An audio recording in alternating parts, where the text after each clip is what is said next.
Devon Cole wasn't born a criminal.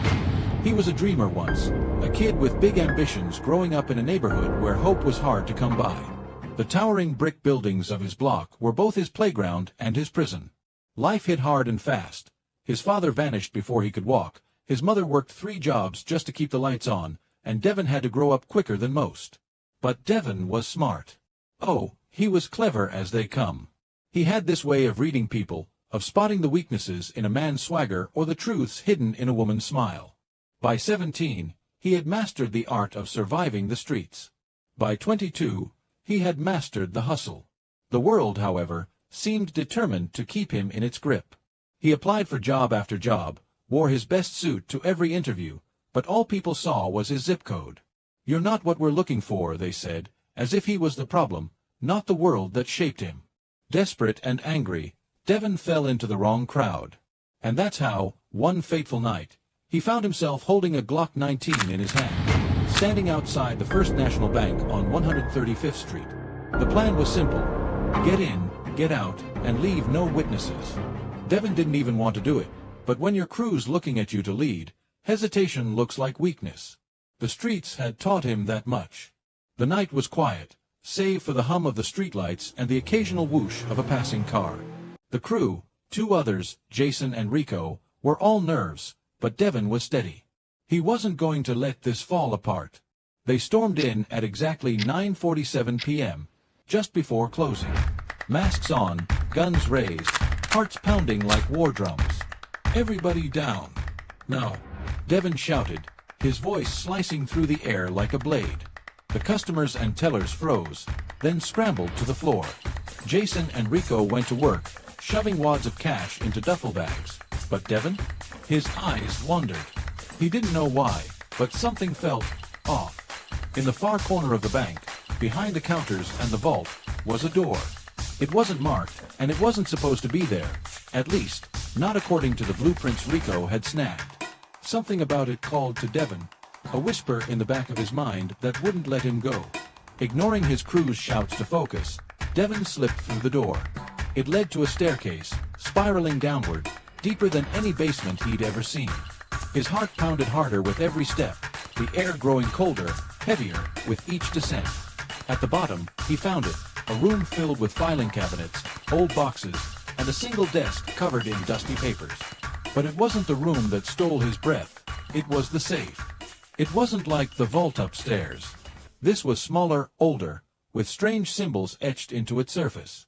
Devon had seen enough graffiti and street art to know this wasn't anything ordinary. Curiosity got the better of him. He fiddled with the safe, and after a few tense moments, the lock clicked. The door creaked open, revealing nothing. Or so he thought. At first, all Devon saw was darkness, like the inside of a cave. But then, a faint glow began to rise, illuminating something extraordinary, a journal. Its cover was leather, worn but sturdy, with the name Ezekiel Jones engraved in gold. Confused, Devon grabbed it. The moment his fingers touched the book, a chill shot through his body, like an electric bullet straight to his soul. He opened it, and his breath caught in his throat. The pages were filled with names, dates, and events that hadn't happened yet. It wasn't just a journal, it was a book of prophecy. "Devon, where are you?" Jason's voice echoed down the stairwell.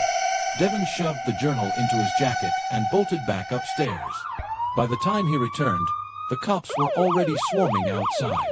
Rico and Jason cursed him out, accusing him of disappearing, but Devon couldn't focus. His mind was spinning. The journal, it wasn't possible.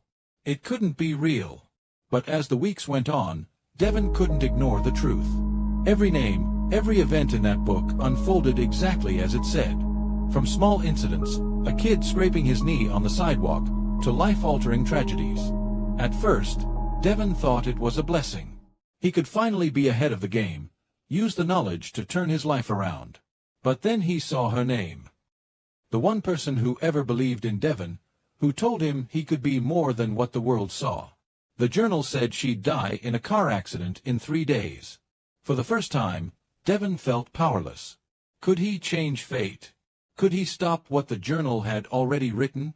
He tried everything, warning her, convincing her to stay home, even stealing her car so she couldn't drive.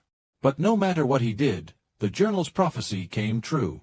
Tasha died, just as it said she would. Her death broke him, but it also awakened something inside him. Devon realized the journal wasn't just a tool for profit or survival, it was a responsibility. He couldn't save Tasha, but maybe, just maybe, he could save others.